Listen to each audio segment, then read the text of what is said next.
but we're just gonna go ahead and get started. When people come in, I'll be talking to you on TikTok, and I'll be talking to any of the attendees that pop in tonight. So let's go change the slide. All right, so if you all know me, I'm Dr. Michelle Cooke. If you've met me on live before, I usually do lives at 7:30 p.m. on TikTok. However, tonight we're going live a little bit earlier just for the time of the gathering spot. Again, I'm in a great spot tonight, a lot of fun for a great meeting spot for Black professionals, and we're talking about menopause for men. So, change the slide. Last time we were here, is it changing? Oops. There we go.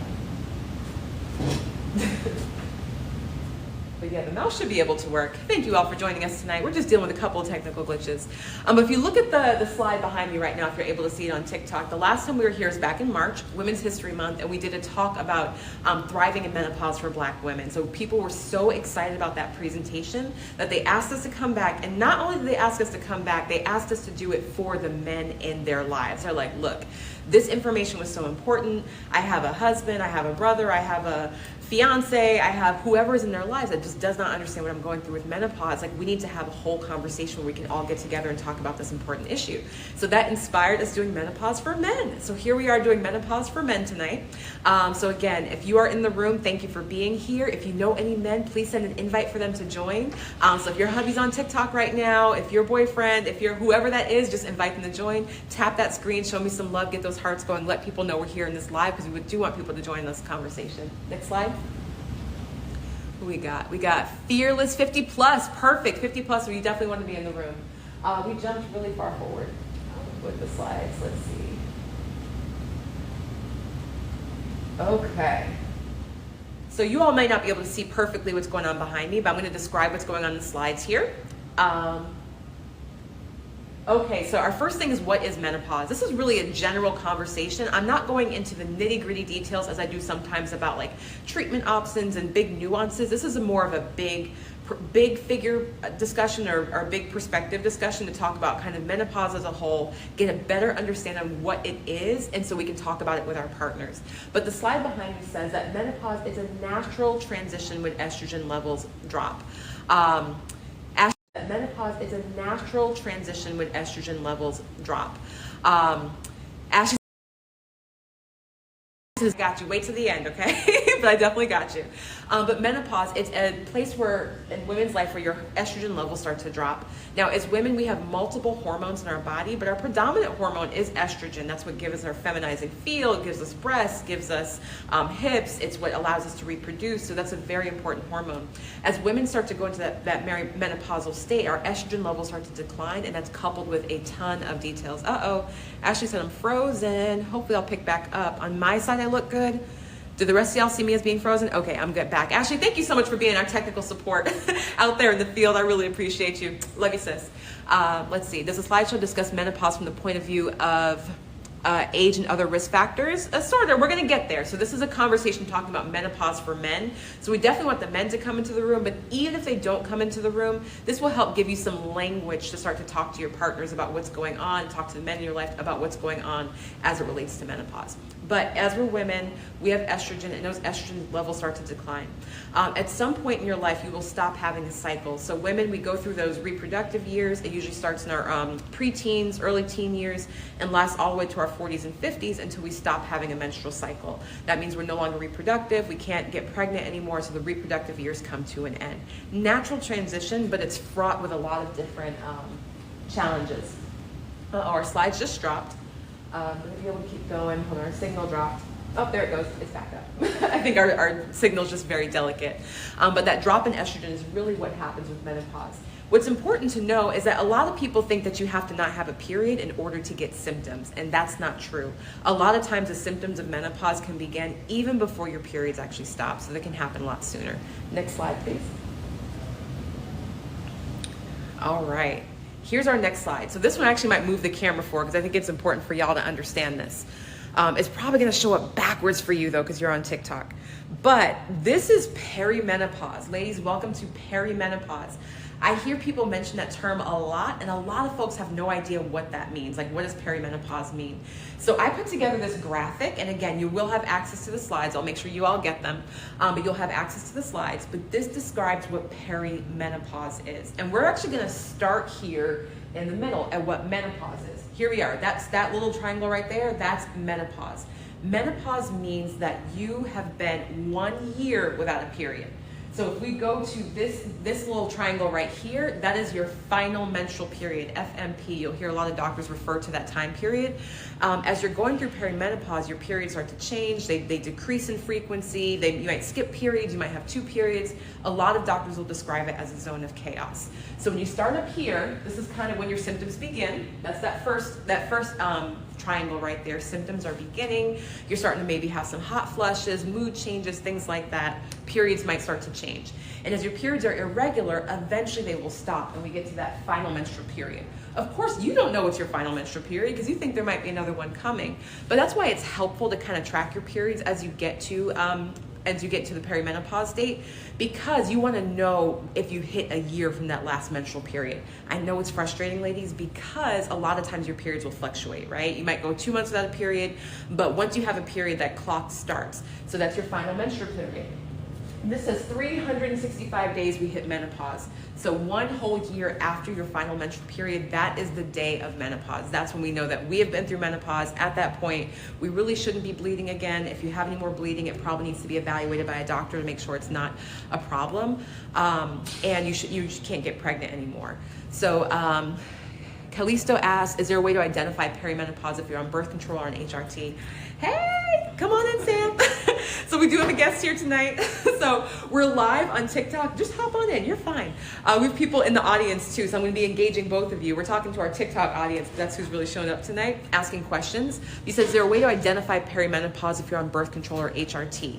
Yes, mostly by your symptoms. Blood work can sometimes be a little bit misleading, but there are some blood work signs that are pretty diagnostic of menopause. A really high FSH usually means that you're in menopause, and a very low estrogen. Now, if you're taking estrogen, it can kind of tamper with those levels, but again, we're looking for that last menstrual period. So we have to correlate a lot of different symptoms to get there, but yes, working with your clinician, you can figure out if you're in menopause. So what we're gonna do is we're gonna talk about this timeline again. The first, as we enter into that perimenopausal state, we are getting to that place where we have symptoms, irregular cycles, right? Cycles can be crazy. You can get one, it can skip a month. You can do all these different things before it actually starts to level out. You hit your final menstrual period, that's that second part. 365 days later, that's menopause. Menopause is 1 day of your life, that's 365 days after that. And then everything beyond that period is post-menopause. So if we're looking at this graphic again, we have premenopause from when your symptoms begin up until you have that final period. That is your premenopause state. So follow with me, that's premenopause. You start to get symptoms until your period stops. When does this start? What age does this start? It varies person to person. So for some women, the average age is probably about 45 when people start getting symptoms. We know that for Black women, it can start a lot earlier, even as early as age 35. So if you're 36, 37, you're getting night sweats, you're getting hot flushes, that could be some early menopause for you. So this is very variable. Every woman has a different timeline. But from when symptoms appear up until your last menstrual period, that's premenopause, pre. Then after that, you hit post-menopause. You've had your last period, and now it's after that fact. So everything around that is peri. Peri means around. So when people say perimenopause, that's what they're referring to. They're referring to like that whole transition. It's almost like saying puberty for menopause. Like there's not really like a perfect day when puberty starts and when it ends. It's a little bit different for every kid. So perimenopause is like the puberty of menopause. Callie said, this is so helpful since it's easier to keep in mind having a final menstrual period without a hysterectomy. Yeah, that is hard. So if you've had a hysterectomy, we don't know when that final menstrual period is. So that's where lab work can be helpful for us and help put the picture together. But you're right. We do want to see where that final menstrual period is in order for us to understand. We're going to get ready to go to the next slide. Hey, Dr. Addie, thank you for being here tonight. I really appreciate you. So we're in the room. We also have another awesome doc. Dr. Sam has joined us tonight. She's here live with us in the gathering spot. We're live on TikTok, but we're also live at the gathering spot. Our audience is a little tight because they were questioning whether this event was going to happen tonight with the rain and just some changes that we've had, but we're still going to go either way. We have some good CME online and we have some live questions. So Dr. Sam, if you got any questions, you just holler, okay? All right, so our next slide is coming. And you're welcome for the seeing me, Dr. Addie. So this is my joke slide. It says, we just have a few symptoms, just a few symptoms. Can we see what those few symptoms are? Oh my gosh, there's so many, right? So we have identified that menopause can have over 100 identifiable symptoms. A lot of the times we think about the most common ones: hot flushes, fatigue, menstrual changes, but there's a ton of things. It's vaginal dryness, it's mood changes, it's depression, low libido, it's gum disease, slow metabolism, muscle aches, joint pain. All those things are related to menopause. So no two cases of menopause look the same. Like, any of these things could be happening to a woman. All of these things can be happening to a woman. None of these things could be happening to a woman. So it looks very different person to person, but there's just so many symptoms that happen with menopause. As a primary care doctor, I take care of women, especially Black women, and they hit this point in their lives where things just don't seem to be working right. They're aching all the time, their periods are off, they're having some mood symptoms, like they just don't feel well, and they might be going to a ton of different providers, a ton of different professionals, trying to figure out what's going on with their symptoms. So they might see a cardiologist because they're having palpitations. They're like, what's this? Is something wrong with my heart? They might go to their gynecologist because their periods are irregular. They go to orthopedics because they're having joint pain. Who knew that all these things could be connected and could be related to menopause? And if we're treating their menopause, they may have lesser of these symptoms. Not saying we can get rid of them all the way, but we may lessen these symptoms, or at least have a way to frame it. Kaliso asks, is there any way to have any of those symptoms and go from a long list to no symptoms? Absolutely. So we find that after people go through their last menstrual period, like that final menstrual period, and they actually enter menopause, if you're symptomatic, a lot of times the symptoms will start to decline after about three to 5 years after you really hit menopause. Again, every woman is different. I've had women with hot flashes into their 70s, into their 80s. Dr. Sam, I don't know if you've experienced that. Have you had women have? Yeah, so some women have hot flushes all the way into to the day that they die, but most of my patients will start to see a calming of their symptoms, I would say probably around age 65. Like 65, if it's gonna go away, usually it's gonna go away by 65, and then after that it can kind of disappear and people settle back out. What makes us feel so bad about menopause is that fluctuation in your estrogen levels. So we don't like, or our body feels weird when things are fluctuating. So as you're going through menopause, fluctuate, and then finally it settles out. So it's different, your body's different. Your estrogen levels are lower than they were when you were premenopausal. So you're a different person in that, right? But sometimes that settling and that calmness of the hormones can help the symptoms go away. But again, everybody's different. Some people still fluctuate, even when they get into their later years, they still have some symptoms. So again, almost like puberty, right? They go through that crazy stage in puberty, they're growing, they're smelling funny, they got body odor, all that weird stuff. Then they hit their 20s, 25, and some of those pubertal symptoms start to calm down. So the fluctuation of hormones is really what constitutes those symptoms that people notice. Next slide, please. Hello, thank you for coming tonight, y'all. We have a good activity in the chat, so please tap that screen, let people know that we are here, we are on live, we're talking about menopause for men, so we're gonna be getting to that men part. So hopefully we've got some more gentlemen in the room. If we have any gentlemen, can you please tap the screen? Let's get some hearts, let them know that we're talking. Oh, we got some gentlemen here. Thank you for joining us, because there's gonna be some important things that we talk about as it relates to our fellas. So as I mentioned, every woman's journey is unique. Every woman is unique. So I'm going to talk about 3 of the most common symptoms, or 3 of the most common themes that we want to talk to our partners about when it relates to menopause. But again, not every woman experiences it the same way, and that's okay. But let's talk about what goes on. So next slide. Next slide says she's hot. So if y'all can see my slides here, we got my sister right here with her fan. She is fanning herself. She's hot. And not the way that you want her to be. So right now I'm talking to our fellas. Now some people may be in different type of relationships, right? But if you're in a relationship with a woman, no matter what your gender is, if your woman is going through menopause, often she's dealing with a lot of hot flushes and vasomotor symptoms. So this can be really, really distressing. It doesn't only happen at night, but it can happen at nighttime. That's when most women experience their symptoms, but they can flash all day. So where this can affect our partners is a lot of times we're sharing beds with partners. Believe it or not, couples that sleep together report worse sleep. So if you're sleeping with somebody in your bed, you probably aren't sleeping as well as if you sleep alone. But in many relationships, sharing a bed together is very important. So if you're in the bed and your woman is hot, that can be an issue. So what are the things we talk about with women? How do we address this for them? So many different techniques that we have. Taking hormone replacement therapy, treating your menopause with medication can be very helpful to calm down those hot flash symptoms. sorry, excuse me, but there's other things we can do. So some of the things that don't involve medication, like really good sheets, bamboo sheets have been super popular. They're very breathable. If you don't have a ceiling fan, it might be time to install one. Keeping a little fan by the bed can be helpful. Being able to remove and recover sheets is helpful. But there's some women who flush so badly that they are soaking wet. Do I have any of my sisters in the chat tonight who have woken up soaking wet and had to change sheets or change their outfit because they just like drip through it? That's not real sexy, right? It's really hard to engage with somebody if they're soaking wet in bed like that. But that's sometimes a part of menopause. So controlling that temperature can be very important. There's some new items that have come out that really help partners in beds. You guys may have seen, is it the Tempur-Pedic, where you can like control the pressure on each side of the bed? So he likes it firm, she likes it soft. Like, yeah, Kalisto talked about the summer blankets. Yeah, you can get special blankets. But there's a new thing out there, one device called a bed jet, and there's another one whose name I can't remember. But it does a similar thing where it controls temperature on each side of the bed. So you can have cooling on one side of the bed and you can have it warm on another side of the bed. So if your partner's like, look, you're freezing me with all these fans on, you're throwing off the sheets, this is killing my vibe, investing in one of those things can be helpful. The bed jet, last time I checked, it's not cheap. I think it's about $500-600, but to get your sleep back, that's something I would highly recommend you invest in. Because again, this affects the relationship. You're spending a third of your life in bed, right? So if you're with your partner, you're having a bad night, you're tossing and turning, you're soaking wet, it's affecting your intimacy. Like that might be something where you want to put the investment, because it can be very hard to have a comfortable relationship, sex life if this is happening to you all night. What else we have in there? Tempur-Pedic adjustable sleep number. Yep. So similar to that, but the bed jet will cool one side, warm one side, or whatever temperature that you like. So the hot flushes can be a big detractor. So you want to support your partner through that, make your bedroom environment optimal, but also encourage her to check with her doctor to see if there's other options she can do if her symptoms are pretty severe.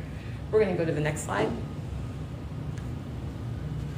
All right. Her brain is changing. Her brain is changing. This is a huge part of menopause, and I have the wrong following information that follows that. So if you read that, ignore the subtitle about it. It's where it says hot flushes, but we're talking about the brain fog, we're talking about memory lapses, we're talking about mood changes, depression, anxiety. So all these things can happen as we're going through menopause. And again, women hit the stage where they feel like they're going crazy. They're like, something is wrong, I don't feel right, I'm on edge all the time, I'm irritable. They just don't always feel very good. The memory lapses can be big. Like, I've walked into this room 3 times, I can't remember what I came in here for. You know, I swear I always leave my keys in the same spot and I just can't find it. So this can be incredibly distressing to those very high functioning women. So, you know, we got a lot of boss women in this room tonight. We have a lot of boss women who are following us here on TikTok. And when you're like, I used to be able to manage my schedule, no sweat. Now I'm forgetting meetings. I'm not meeting deadlines. Like, this is not me. My performance is not where it used to be.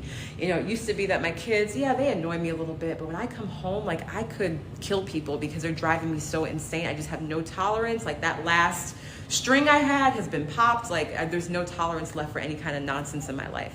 So when people are living with a woman going through menopause, this can be very distressing, because it's like, you're not the mom, you're not the sister, you're not the wife that I really remember. Like, why are you so edgy? Why are you forgetting things? You didn't make it to my soccer practice. Like, there can be a lot of issues that come up with that. So this can be hard to treat. Now remember, estrogen is the big dog here, and we have estrogen receptors in our brain, right? So when those levels drop, our brains will change. They change drastically. So you're not crazy if you feel like, you know, things are just not working so well, you're not thinking as clearly, you're not as sharp as you used to be. Some of that can be related to those hormonal changes. And this is where hormone replacement therapy can sometimes be helpful. I do have women that get on therapy and just feel like they think a little bit clearer, they have a lot more clarity. Another issue is, of course, we know that poor mood symptoms are often preceded by having a poor night's sleep. So we talked about being hot before, tossing and turning all night. If you all have ever had children and like that first year of life where you're not sleeping, you know how bad you feel. You can't think straight. Like, it doesn't work out well for you. So it's important to make sure that we're getting a good night's sleep. So for a lot of my perimenopausal women, if you're not sleeping well, plus you're going through menopause, your brain just doesn't work as well as it should. So it's not all in your head. So again, as it relates to the men in our lives, like, they need to be aware that there are true physiological things that are happening that affects your partner, your wife, your sister, your mother's mood, the way she feels, and the way that she's thinking. So what we just need is, we're gonna turn the screen right now. We're seeking a little understanding. So we have a picture of Escape back here. Do y'all remember our 90s? What I need for you is understand, right? We just need a little understanding, right? It doesn't mean it's an excuse. So it's not, we're looking for excuses. We're looking for a little bit of understanding, right? So for our women, it doesn't mean that you can just be a bitch to anybody that comes up to you, that you can just justify, I'm menopausal, get out of my way because that's the way I'm feeling. No, we have to understand that our behavior affects those around us. And I think if we can take a little bit of sincerity, take a little empathy from the people in our lives, that we can feel a lot better about that. So again, a little bit of understanding goes a long way. So thank you so much for joining tonight. We had a couple people drop in. Travel Bee, thank you for being here. Pandora Ty, that is my cousin. Hey sis, good to see you. She's joining us from the DMV area. Glad to have you all here. Awesome, awesome, awesome to see you. If you have any questions, please drop them in the chat. We're here live at the Gathering Spot in Atlanta. Pandora Ty, you were in DC. We do have a branch in DC. So if you guys are in DC and you go to the Gathering Spot there, let me know how it is. I might come visit. There's also one in Houston. So all the big black cities have these great gathering spots where we meet together. So awesome to have you guys here. So we're talking about menopause for men. We just talked about how it's important to think about the brain changes that can happen with menopause. When estrogen drops, our brain may not work as well. Like, we just don't feel as good. So it can be very distressing as we go through that. Next slide, please. So we're keeping a little bit with the 90s R&B methods. So Addie says Houston, really? Yes, I believe it's Houston. Don't get me lying. It might be LA. I thought it was Houston though, but let me double check. But do you all know who this is on the screen right here? Because the caption is, if you can see it, it said, things just ain't the same. Do y'all know who that is? Deborah Cox, y'all. So 90s R&B, she had that great song, Things Just Ain't the Same, one of my favorites. I love her to death. So yes, Deborah Cox, we're talking about how things ain't the same down there. You all following us from TikTok, I know that sometimes the presentation can be backwards, so I'm gonna read the slides to you. Hopefully, even with the pictures being reversed, you can still get the gist of what's going on. But yes, things ain't the same down there. Menopause changes our vaginas. Menopause changes our vulvas. Things are not quite the same. So what do we start to experience? Change in libido, sometimes painful sex. So our partners need to understand that, right? Sometimes vaginal dryness. Some things I didn't put up there are urinary incontinence. Can't hold my bladder the same way. I'm leaking. I'm actually having to wear Depends or pads, even though I'm only 46 years old, because I can't hold my urine the same way. Maybe I don't want to engage because I feel like I smell. Like, all this stuff can start to happen. So I know that doesn't sound super sexy, right? But our partners need to be aware that this is a natural change for women, and there are things we can do to treat it.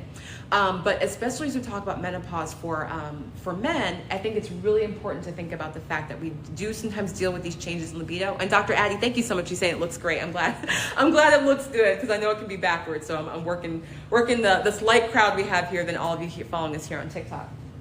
But painful sex is a big deal.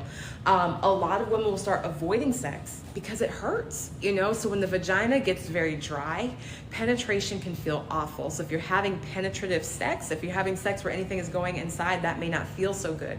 So things that used to work, positions that used to work, things she used to like, she may not like it as much anymore. And that can put a huge hamper on relationships. And y'all, I take this very seriously, because sex is an important part of our lives, right? We're sexual creatures. We're really just here to reproduce, right? And that's how we connect with our partners. So, or not the only way, but an important way that we connect with partners. Unfortunately, as women go through menopause, we see a really high divorce rate. So women between the ages like 45 to 55, they just start leaving relationships. I'm sure many of you have seen, like, oh my gosh, they raised kids together for 20, 25 years. Why are they leaving now? Like, what's so bad? I'm not saying this is the only reason, but this is a common reason. Like, we can't engage in sex anymore. I'm not sleeping all night. My brain is not feeling good. And we start making drastic life decisions. So we have to treat this, because it affects the whole family. It affects everybody. If we can get women feeling better, enjoying sex more, having that release with their partners, we can have a much better time. But our partners need to be aware of that. So while I'm speaking specifically about what women are going through in menopause, I don't want to deny that men go through their own piece. So I'm Dr. Cooke of Soul Direct Primary Care, the sacred space for Black women's health and wellness. I mostly take care of women, but I do have several men in my practice. And the secret they don't want to tell you is a lot of them are having trouble with sex too, right? So they hit their 40s, their 50s, they haven't addressed their high blood pressure, they haven't addressed their diabetes. It's been harder to get an erection. They may tell their wives, oh, you just don't turn me on anymore, or oh not tonight, honey, but they may be having issues too. So I see a lot of dysfunction at this stage of life because partners aren't communicating and aren't always seeking care or seeking help to help them navigate through the challenges that they're dealing with. So huge piece here, and we're going to talk about some things that we can do to make it a little bit better. So we're going to go to the next slide. Do we have any questions, or are y'all too shy to ask because we're talking about sex right now? And I didn't put up a salt and pepper slide. Let's talk about sex. I don't have that. So we're going to talk a little bit about keeping the passion alive. We're going to talk about keeping the passion alive. So, sorry, just joining the screen. Hey, Titia, good to have you here. Couple of things to talk about. The first slide I have here is communicate. And I'm showing a book right there by Gary Chapman called The 5 Love Languages. Has any of you ever read this book or know anything about this book? Very good book. I recommend everybody read it, whether you're in a relationship or not. So it talks about what your love language is. If you all have read this book or familiar with this concept, can you all tell me what your love language is? Like, please drop in the chat. I want to know. I will be married 17 years this year, so I'm not a newbie in this game. I've been with my partner for a long time. And even, after 15 years of marriage, this book was a game changer for my own relationship. Why? Because I wasn't really aware of my love languages. So I've learned that my love language is words of affirmation. I need to hear that you love me. I need to hear that I'm doing a good job. I just need to hear lots of affirmation. Like, that's how you show me love. That's how you show me love. My husband, on the other hand, his love language is acts of service, right? And he's an incredible partner, does all the things for me, right? He's like, look, your car is washed, gas is in the tank, I went and fixed the sink at your office, everything is done for you. Like, that's my love. And I was like, yeah, but you didn't tell me that you love me. Like, you gotta say it, right? Like, you don't have to do all that stuff. Just tell me that you love me. But he's like, this is my way of showing love. Like, I'm doing all, you don't have to worry about that. The fact that you don't have to worry means that you are loved and you're taken care of. But I need those words, right? If he did none of those things and said he loved me every day, that would be enough for me, right? So I love that he does those things, but how I receive love is having that affirmation. Now, for him, it's acts of service, and I'm not always so good at that, right? So I could tell him the way that I show love. I love you, baby. I love you every day. You're the only man for me, all that stuff. I can say all that. But if he's like, okay, you tell me you love me, but we still got dishes in the sink, to me means that you don't really love me, right? You didn't do an act of service to show that you're joining into this household. Like, you can say it all day, but I need to see the actions. Like, you need to back it up, right? And that's not necessarily the way I communicate my love. Delisa says, Miss Smith says, words of affirmation. I feel you, sis, right? Like, I need to be affirmed, right? Like, damn what you do for me. That's important, because if you stop doing those things, you might have a problem too. But it's really important for him to say it. And we all sometimes have those moments where I'm like, baby, I really need you to say this right now. And he'll say, okay, you know I love you. You're doing a good job. Like, I just need to hear that. Like, that's how I receive love. And I have to remember back for him the same thing. I don't know if my mom is here tonight. She joins a lot of my lives. But my mom, one of her love languages are gifts. I'm not a big gift giver. Like, I have a 12-year-old son. We don't really do a lot of gifts. We're more about experiences. So birthday parties are experiences. Christmas, we don't do a ton of gifts. We usually do experiences. But my mom, her love language is gift. Let me not show up to her birthday with a gift. Like, it doesn't matter if I flew her to Dubai and we had the killer weekend. She was like, where is my gift? Like, where is that, right? Like, that's her thing. She was like, you can do all these things, but if you don't give me something to show me that you love me, I don't feel loved. So I say all this because it's so important to know what your love language is and know what your partner's love language is, because sometimes you may think that you're showing love, but you're not actually giving your partner what they need. And I think this becomes a big issue in menopause, again, because that woman's not feeling good, her hormones all over the place, and she's not necessarily showing love or receiving love the way that she wants to receive it, and she's going to start looking for it elsewhere or not giving it the way that her partner needs. So communicate, know your love language. Kalisto said affirming words then tells to go to do the serviceable act. Exactly. So let me get affirmed. Let me go ahead and do the service. Because I'm like, washing dishes ain't love. But to my husband, it's like having that clean kitchen. That's the way you show me love. Like, making a plate for me. Like, you did an act of service. That's showing me love. Pouring my coffee for me in the morning. That's how you show me love. So I have to kind of think about these things and think about how can I show him love in a way that he's going to feel like it's received, even though to me that's not showing love, but to him that's important. All right, next thing as far as keeping the passion alive is treat vaginal dryness. If you guys are on social media, TikTok, Instagram, this has been a big topic in the menopause space, because women that deal with vaginal dryness often don't want to engage and have sex. But it's more than that. We get urinary tract infections that can sometimes be fatal for women. We can have incontinence, we can have leakage. So treating dryness really, really helps with the vaginal area. So there's a couple ways that we do that. My favorite, there's a big tube right here and it says estrogen on it. Vaginal estrogen is a game changer. I keep it in my office. I dispense it to anybody who wants it because it is so powerful. So vaginal estrogen, the way I usually prescribe it is in a cream. What I like about the cream is that it usually comes in this applicator, almost like a yeast infection applicator, where you insert it into the vagina. But since you have some cream, you can put it wherever you want. So you can put a little bit on the labia, clitoral area. You can treat the whole area. There are some other devices you can use. There is a tablet that you can use that goes inside and it melts, and that's a great way. I have some ladies that prefer that because they feel like the cream is just too messy for them. Tablet's awesome, works well. What I don't like is it's harder to treat the outside area, like you can't target that as well. But it's still gonna give you a lot of benefits. There's also a ring. So if you guys have ever seen a Nuva ring, there's a ring-like device that goes into the vagina. It can stay up there for a month and it helps deliver some local estrogen. What's so powerful about this is that these forms of estrogen can be taken pretty much by any woman. There's almost no contraindications, even if you can't take hormones for other reasons. History of blood clots, you have history of cancer. A lot of these hormones stay right in the vagina and don't go into the body, where it can cause issues if you're hormone sensitive. So big, big game changer. If you are dealing with vaginal dryness and you are a woman of a certain age, I feel like you need to be on vaginal estrogen, like no ifs, ands, or buts. Like that's the first line treatment if you're at Dr. Cooke's office. Next things are things like lubrication. So I have a picture of some KY jelly up here. I really like silicone-based products. You only use a little bit and it goes a long way. So don't be afraid to use lubrication. I have some couples that get worried about using lubrication because they feel like, oh, I used to be able to get very wet and now it's not happening the way that it used to, right? And if I take out this bottle of lubrication, I'm showing my partner that they're not turning me on. That's not true. Just physiologically, things are different, right? Sometimes that man is popping that blue pill, not telling you about it. So you can do this privately if it's important for you, but having that extra lubrication can be the difference between having horrible sex and having really, really great sex. So get you a great lubricant that you love. The simpler, the better.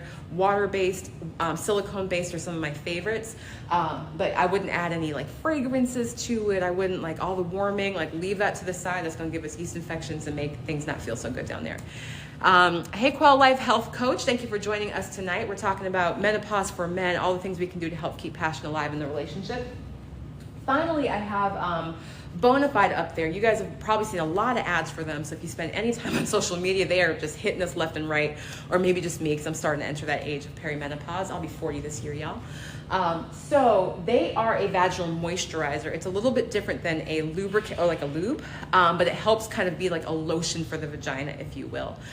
Their products are hyaluronic acid based, which is a really important acid to restore to the vagina. Our vaginas are actually quite acidic, and they really enjoy having that acid balance in there. So it's a great moisturizer to use, more as like a maintenance therapy. So Bonafide, I don't have any, like I'm not being endorsed by any of these people. I wish, but I'm not. So these are just some recommendations I make. There are other forms of hyaluronic acid out there that you can use, but these are really, really nice to help treat the vaginal dryness. So I've given you at least 3 tools. Let me recap that. Treat your vaginal dryness. We want to make sure we have vaginal estrogen. That needs a prescription. You got to talk to your doctor. Again, if you come to my office, I give it out like candy because I'm not going to hurt you, right? I'm not going to give anybody a blood clot. I'm not going to give you cancer. Like, it's not going to hurt you. It can only help you. If you don't have access to your doctor, don't be afraid of the other products.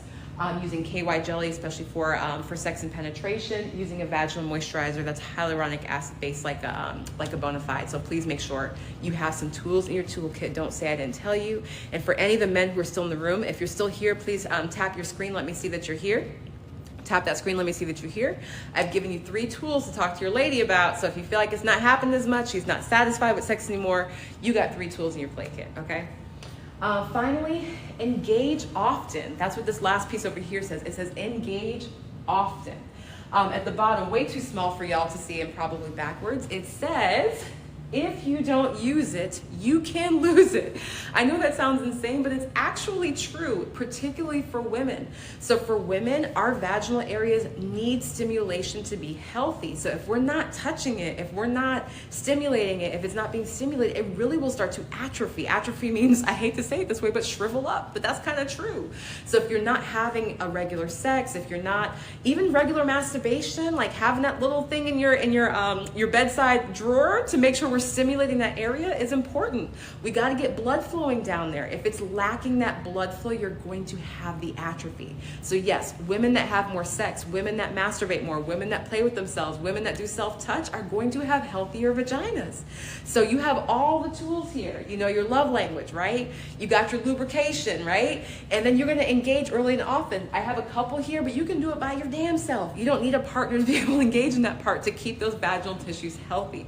So you heard it here first. Very important to make sure that we're still engaging because we can lose it. Now there are ways that we can get it back. If we're behind the 8 ball, using vaginal estrogen can be very helpful. I have some women who haven't engaged in sex for so long that they really the opening to their vagina has literally scarred, like it's narrow and it's scarred. And I have to send those women to physical therapy. They work with pelvic physical therapists who use a lot of estrogen, who will use vaginal dilators to get the area back open. But that's how severe it can get if we're not engaging often. So it doesn't mean you got to have a partner, right? Like I said, you can do this all by yourself. You do not need a partner to engage. If you do have a partner, a lot more fun, right? Sometimes not. Sometimes you know how to please yourself better than your partner does. So yes, just make sure we're engaging early, often, to keep that blood flow to the vaginal area. Make sure we have good stimulation. It's going to help keep things very, very healthy. Clesto asks, are there ways to work on lower pH levels or less acidity? So actually, the vagina needs to be acidic. So there's different acid base levels in the body, and the vagina is actually happiest when it's on an acidic level. When the vagina gets more basic, when the pH increases or goes to a more basic side, that's where we have more problems. That's where we get bacterial vaginosis, that's where we get discharge, all those bad things. So we actually want to keep the vagina very acidic. Ladies out there, you probably know if you get a nice little cute pair of panties and maybe they're a different color, they're black, they're green, they're whatever, you might notice that you'll stain them. That's the acid coming out of your vagina. It's normal. It may look crazy, but it's normal. We stain our underwear because it's a very acidic environment. So we actually want that acidity there. Delisa asks if red light therapy is any good.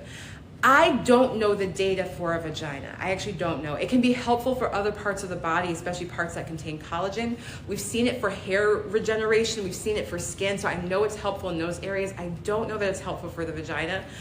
What has been coming out about vaginal therapy is something called the CO2 lasers, like I'm sure if you heard about CO2 or cryotherapy to the vagina, that has mixed results. So the Menopause Society, ACOG, said there may be some promise there. Some women respond to it, but there hasn't been enough data or enough evidence to recommend that as a standard form of therapy.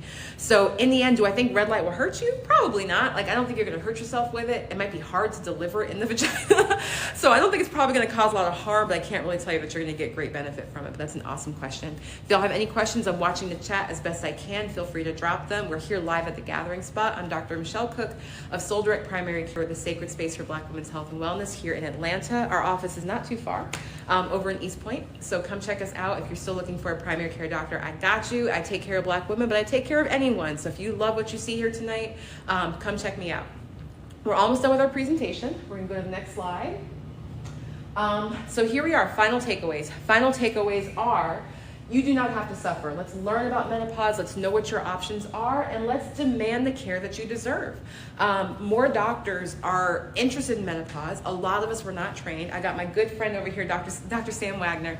Dr. Wagner and I, we actually go way, way back, even before either one of us was a physician, because we're Spelman sisters first. So we went to Spelman together. We both went to medical school, and now we both practice here in the Atlanta area. So I'm actually going to show you guys Dr. Sam. Here she is. Say hey, Dr. Sam. There she goes. So Dr. Sam's here with me. I'm so glad she came to support. Like I said, it was a rainy night here in Atlanta. The stuff didn't go out on time from the Gathering Spot. So we have a low audience, but everybody that's here, I'm so grateful for.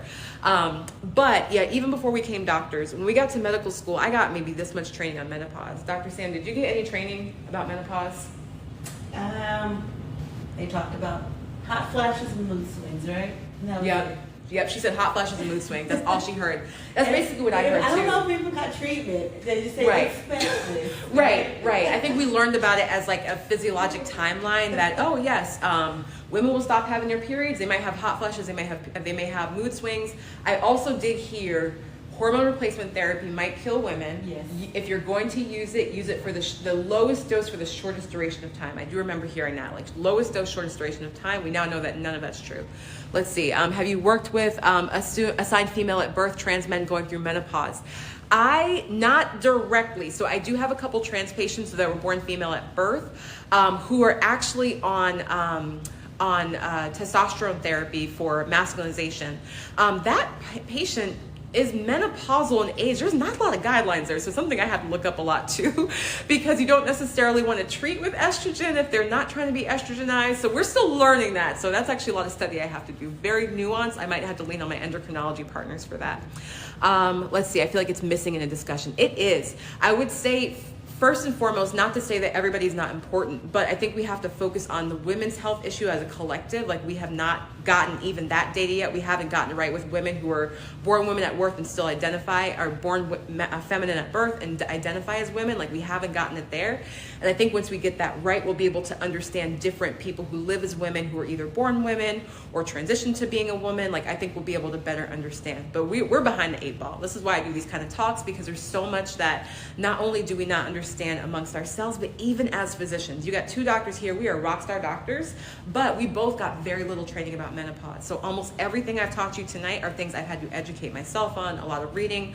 I'm a part of the Menopause Society. I do all the continuing medical education I can because I treat women and I can't leave them behind. But for years I was under treating menopause because I just didn't have the information and it wasn't readily available. I had a question there. Let's see. Good evening. Do you recommend recommendations for lubrication for those on blood thinners? So if you're on a blood thinner, you still should be able to safely take vaginal estrogen. Remember, it stays local. I would talk with your doctors. Remember, we don't give medical advice on TikTok. I give you my opinion, but most women who've had a history of blood clots can still take vaginal estrogen. But if not, remember, non-hormonal options. If you're nervous about that, I've had some women with contraindications to hormones that don't want to take vaginal estrogen, even though we've shown it's safe, and they like to do the vaginal moisturizers, which is like the Bonafide KY jelly, if you want to use that, vaginal DHEA, or other options that we have. So you don't always have to use estrogen, but largely it's very true. Let's see.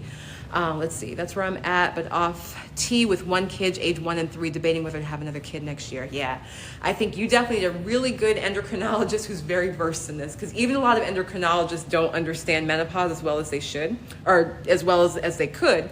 But somebody who's really well versed in that, I'll be the first to admit that my training is zero. So there's probably a couple articles out there, like not a lot of randomized controlled trials or case studies that could help us on that question, but really good question. Excellent. Next slide, I think is just our concluding slide. So yep, questions. So for those who are in the crowd tonight, I ask you to stay in touch. You can follow me, of course, on TikTok. I'm also on Instagram, all your favorite social medias, at Dr. Michelle Cooke. I also would really love if y'all would follow my practice too. I have a lot of love for my page, Dr. Michelle Cooke. I maybe got like 20 followers for Soul DPC. That's a newer page, but we're advertising more of the things that we do in our practice. So please check them out at Soul_DPC. We're on TikTok. We're also on Instagram. There is a QR code here to help get the presentation, but what I will do, we're on TikTok, we're also on Instagram. There is a QR code here to help get the presentation, but what I will do